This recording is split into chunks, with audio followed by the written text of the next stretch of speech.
I like myself. Sunday morning at 8:30.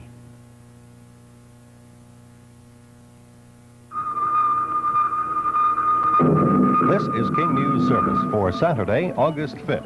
Reported by Lou Dobbs.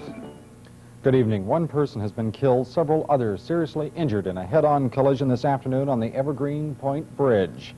Shortly before 2:30, an Atlas Van Lines truck westbound on the bridge swerved out of control. The truck crossed the center line. It crashed into a Datsun and crushed it and pinned an Audi against the bridge wall. It took nearly an hour and a half to free the victims. The 3 occupants of the Audi were taken to Harborview Medical Center. Their conditions there tonight are listed as stable. The names of the victims have not been released until their families can be notified. The truck driver was not hurt. The cause of the accident still under investigation. That accident tied up traffic on the bridge for more than 3 hours this afternoon. The worst bus accident ever in North America has claimed 41 lives. The bus, loaded with mentally and physically handicapped people, crashed into a lake late last night near Eastman, Quebec.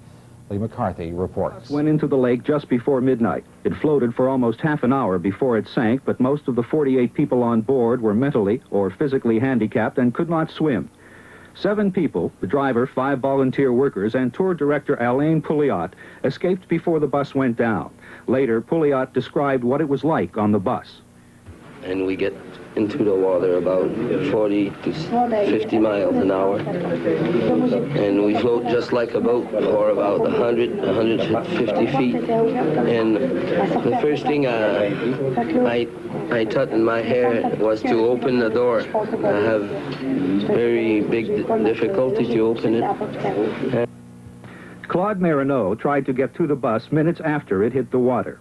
We got 2 boats, but it take about 10 minutes to get the boat. And we give 1 boat to Mr. Pouliot, and the other boat, my kids with his friend, they go close to the bus.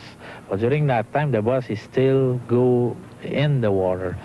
And the people inside is screaming, au secours, we want going out from the bus, and so. The search for the victims began almost immediately, but the bus could not be found. By morning, 1 body had been recovered, but there was still no sign of the bus. Lac d'Argent is 60 feet deep and has a soft, muddy bottom. Throughout the day, police used helicopters, grappling hooks, sonar, and divers in the search. The driver, Dennis Martel, watched the operation but would not talk with reporters. But Martel told police that as he started down this hill, the brakes on the bus failed without warning. Martel said he hollered to all of the passengers to hold on as the bus raced down the hill at high speed and ran out into the lake. This afternoon, 14 hours after it sank, the bus was found in 45 feet of water, 260 feet offshore. There were 38 bodies on board, leaving 2 people unaccounted for. Police are just now starting to bring the bodies out. All of the passengers were residents of the small mining town of Asbestos. The tragedy was the worst bus accident in Canada's history. Lee McCarthy, NBC News, Lac d'Argent, Quebec, Canada.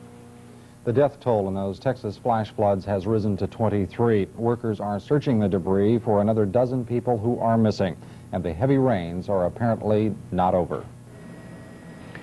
The creeks around Albany, Texas were receding today, and the rain had stopped. The ebbing water revealed some grim sights. This car buried in the creek bed, the body of its driver apparently trapped inside.